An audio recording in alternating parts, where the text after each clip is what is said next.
Pending లో ఉన్న కాను వెంటనే చెల్లించే విధంగా ప్రభుత్వం నిర్ణయం తీసుకోవాలన్నారు ఎమ్మెల్సీ కోదండరాం. హైదరాబాద్ లో మే డే సందర్భంగా నిర్వహించిన వేడుకలకు ముఖ్య అతిథిగా హాజరై జెండాను ఆవిష్కరించారు. కార్మిక దినోత్సవాన్ని మహిళా కార్మిక దినోత్సవంగానే పరిగణించాలని చెప్పారు కోదండరాం.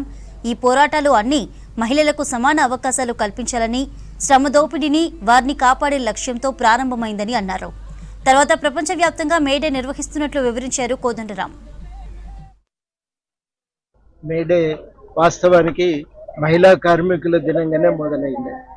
మొట్టమొదటి జరిగిన పోరాటాలన్నీ మహిళా కార్మికులకు కూడా సమాన అవకాశాలు, వాళ్ళ మీద కూడా విపరీతమైన శ్రమ దోపిడిని నుంచి వాళ్ళని కాపాడే లక్ష్యంతో ప్రారంభమై ఆ తర్వాత అది కార్మికులందరి దినంగా అది పరిణామం చెంది చివరికి ఇవాళ ప్రపంచంలో అంతటా కూడా కార్మికులు తమ హక్కుల కోసం, తమ హక్కుల పరిరక్షణ కోసం ఈ మేడే జరుపుకుంటా ఉన్నారు. మేడే సందర్భంగా ఇవాళ మరి కార్మికులకు శుభాకాంక్షలు తెలియజేయటమే కాదు, ఈ మేడే కార్మికుల యొక్క వాళ్ళ శ్రమ విలువను తెలియజేస్తారు. మేడే అనేది కార్మికుల హక్కులకు గుర్తుగా మిగిలి ఉంది ఇప్పటికీ కూడా.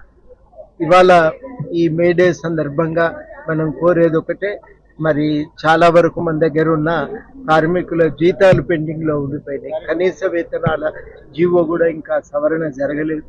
అతి త్వరలో ఆ జీవోను కూడా సవరించి కార్మికులందరికీ న్యాయం చేయాలని ఈ సందర్భంగా కోరుతున్నాం.